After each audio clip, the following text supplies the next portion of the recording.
Hi everyone, it's Vicki. Welcome to my voyage, and excuse me, but I still have numbness in my mouth. I got numbed here first, and that's kind of gone away, and now I'm still numb over here. It's a trip to the dentist today. So some of you have asked about our upcoming cruise plans, and I thought I would share that with you today. Now it may seem excessive because we have 6 cruises planned, but you have to remember that we had, I think, 4 of them planned before COVID. Oh, that's many. I think we had 4 planned before COVID, and we had cancellations, and so we had future cruise credits. We've used some of those up, but we still have a future cruise credit on Royal Caribbean and on Celebrity.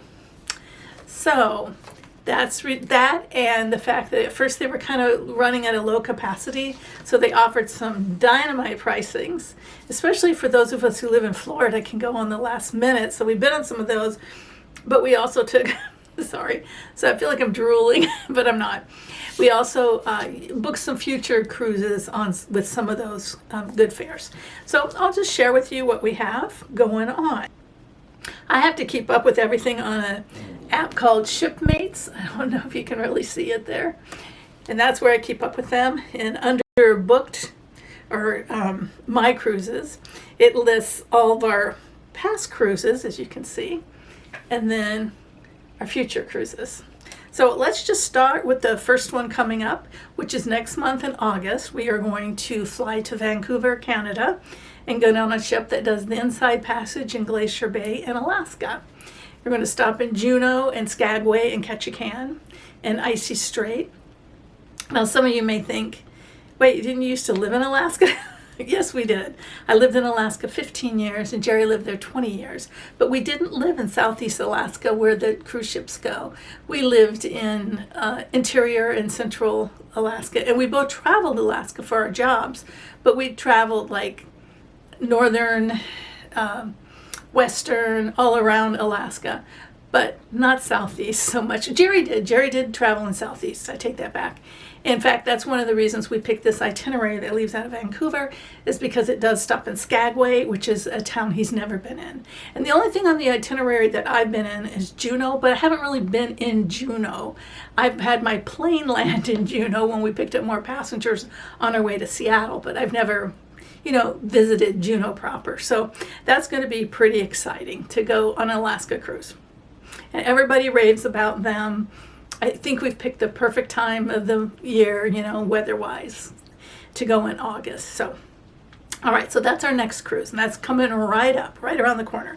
Then in early October, we are going on Mariner of the Seas, which is a Royal Caribbean, and it is an 8-night trip to Bermuda, and it has 3 days in Bermuda. We spend 2 nights and 3 days, so it's kind of like a hotel in Bermuda. Neither one of us have ever been. We're both very curious about it. I hear they have pink beaches and stuff. Oh. The Nomocaine's worn off in the part of the tooth where they worked, but not in the lip and stuff. And so now I'm beginning to feel, what my poor gums have been through today. So the Bermuda Cruise has the 3 days there. It also has a day at Coco Cay, and then I believe Nassau, Bahamas. Yeah, it's Nassau, Bahamas. So there's, 3 different stops. One of them's 3 days. So that's going to be pretty fun. And it's 8 days. So that leaves out of Port Canaveral, which means we'll just drive across the state and get on the cruise ship there. We've done that once or twice before. Once, I think. All right, so the next cruise is early November, and this is one where, we have two celebrities booked, and one, is because we had a future cruise credit, but one was because it was such a remarkable price. But anyway, it is an 8-night Western Caribbean, so it's one of those who goes, well, let me just see exactly where this one goes to, because I have 2 Western Caribbeans coming up. All right, so this one, of course, leaves from Tampa.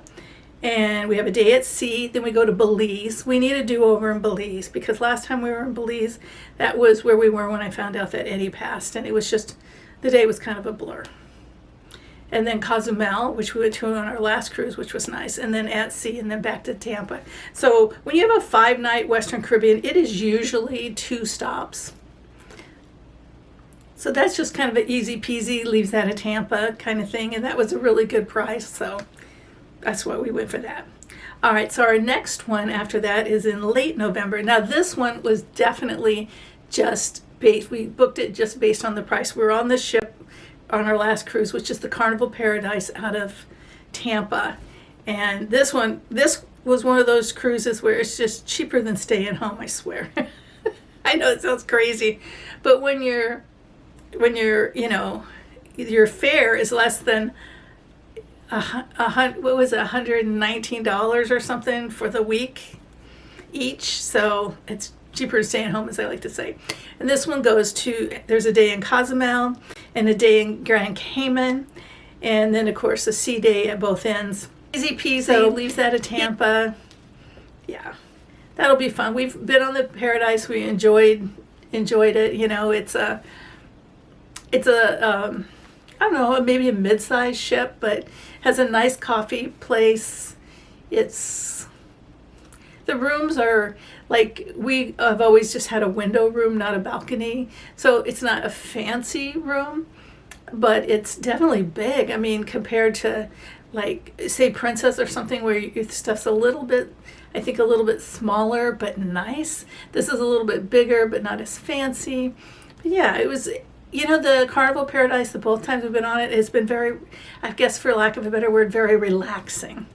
They do have a guy's burger place and a taco bar thing that are all included in your price of your ticket. I don't believe, I may be speaking out of school, but I don't believe that Carnival Paradise has an upcharge restaurant, but I believe it has additions to the menu that you can pay an additional fee for.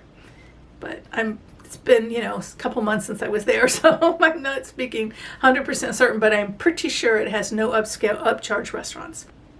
All right, so our last one in this string of 2022, early 2023 is January 2023. We're going to go on the Norwegian Dawn again. We were on that last January. Where is our anniversary month? January, we like to cruise for our anniversary. And our first stop there is going to be Key West, which I love going to Key West on the cruise ship.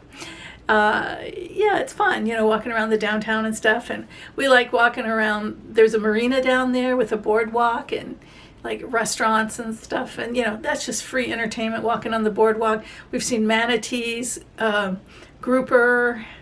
I thought we saw a shark, but I might be having an impaired memory there. But we saw some like pink fish, and it's very cool. We like that. So it has a stop in Key West. It has a sea day. Then we go to Puerto Plata, Dominican Republic. We were just there. The weather was crappy when we were there, but did have a little opening, a little break in the weather to where we were able to see the port and the new port that they've built there. It is really, really nice. It's got a huge big pool. They built I can't really call it a beach. I'll call it a sand lot, a bunch of sand right in a seawall a bit right up next to the water, because you can't really go down to beach access to swim there, but you can certainly sit out on the beach and get your sunshine on. So only downside to the Puerto Plata port is that it is not very accessible. I was kind of surprised by that.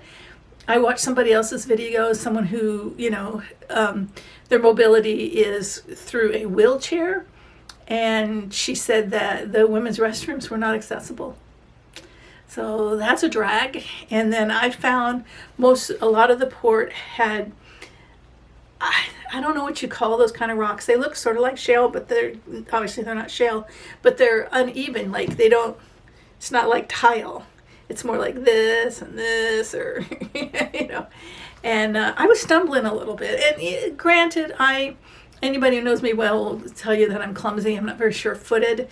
But like Jerry kept grabbing my elbow or whatever. But there is also an area that's kind of a boardwalk, because there's a lot of shops, and they're on the boardwalk, which is kind of over a little water area. So if you're not sure-footed, if you're like me, or you're wearing some kind of shoes that give you issues, or you have some mobility issues, I'd say stay on the boardwalk. But it is a nice new port. It's just a shame that they missed that part. Next is St. Thomas, which we went to recently and always like going there. St. Thomas is beautiful. Then we have a sea day, and then we're going to Aruba. So Aruba is pretty far south. I'm glad we're going to Aruba again because we didn't get the whole Aruba experience. Lots of people love Aruba. We did grab a cab who drove us around for a few hours, and then we did a couple hours, and then we did some shopping because we needed to get a gift. And for some reason, I think maybe we got to Aruba late or something. We didn't have that much time, it seemed like, in Aruba. But for whatever reason, we didn't get to do much. So I think we'll go on an excursion this time and get to enjoy Aruba. And then the next day we'll be in Curacao, which Curacao, I love Curacao. It's one of my favorite ports that I've been to in cruising. I liked St. Lucia, I like Curacao. And what was the other one I really liked? I can't think of it right now.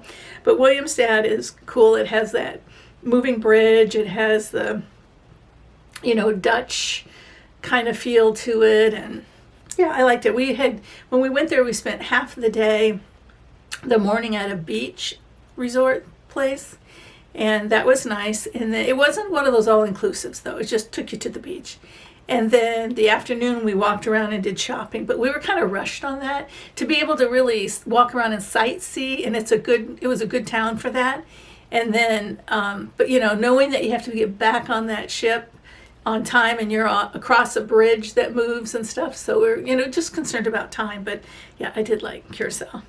And then we have another day at sea before we go to Grand Cayman. And Grand Cayman is I don't know if I spoke about that earlier, but Grand Cayman is a nice place. I liked going there. There's a bit of activity around the waterfront area, and it has the Stingray City, which we went on a excursion there one time and held the stingrays, and I really liked that. That was fun. That was cool. It was unique. It was different. I like that. I don't know that I have to do it again, but we did it. We did it with Moby Dick. So in case anyone's interested, that's who we did it through. And then we also did the excursion that goes to Hell, which is a part of Grand Cayman they call Hell, and it's because of some formations in the ground, geological formations, and that's okay. I mean, that was to me a little bit more touristy, but yeah, Grand Cayman looks like a place that might be nice to live, actually. And then we have at sea, and then we're back in Tampa. So those are the 5 that are through the rest of this year, within the next year. Okay, so through the rest of this year and into January 2023. Then we got a very interesting offer on a very interesting itinerary that leaves out of Tampa. So it was hard to say no to. And that is for February, but it's 2024. Jerry doesn't really like to book that far ahead, and I thought it was 2023 when I booked it. And I was kind of already into it when it was 2024, and it was like kind of late to back out. So we just let it go. So here's the itinerary. Okay, we leave from Tampa on a Celebrity Constellation, and we have a sea day. And then we land in, drum roll, somewhere I've never been on a cruise ship, in New Orleans. Yes, in New Orleans. And we are in New Orleans for 3 days. And guess what? We are in New Orleans for 3 days around Mardi Gras. So I think that's going to be pretty cool to be, I'm not sure where the ships are in New Orleans, because we haven't been to New Orleans in 10 years. But I think it's in that downtown area, maybe by the Hilton or Hyatt, whatever that big hotel is. I think they're around in that area, but I'm not positive. If you know, tell me below, because I'd be interested to know too. But yeah, so that's going to be interesting, because normally going to Mardi Gras, I mean, that's a lot of, it's a lot. There's a lot of people. The hotels get expensive and everything. For us, the challenge is going to be, maybe when we first get there, the first 2 days before it gets too crazy, is how to meet up with some family, because I used to live there as a child, and I still have family members there, quite a few, and would like to see them, go to their house maybe for red beans and rice.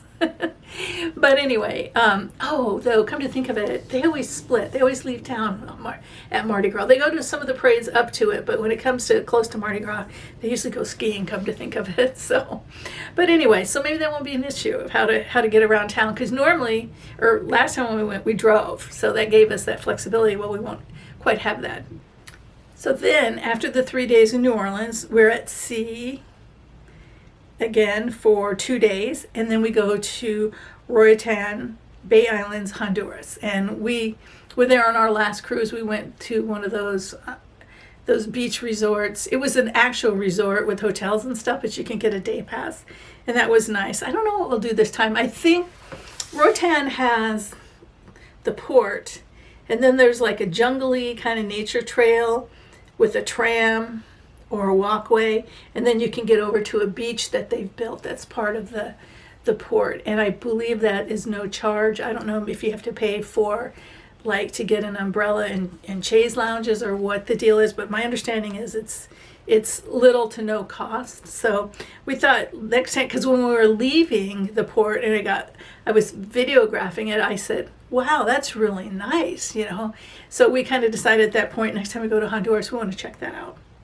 And then again, Belize City, and then Cozumel, because we're going to be, you know, obviously back on the western side to get home at sea, and Tampa, Florida. So those are our 6 upcoming cruises. And prices are not the specials. There's still some specials going on, but they're not like some of these that we booked. So I'm glad we grabbed them, even though it seems excessive. I'm glad we grabbed them when they were very affordable. And I'm sure that we will be, you know, staying mostly in these staterooms that are windows, or if we're lucky, balconies. I don't think with the increase in cruising that's occurring right now and people coming back to it, that we'll be getting some of the fancy suites. So, but I'll still do room tours, even if it's just, you know, a standard room. We're still going to do the room tours because it's still interesting to see what the accommodations are. And it's certainly a lot more fun than staying home, right? Thanks so much for watching my video. I did the best I could. Thanks a lot. Bye-bye.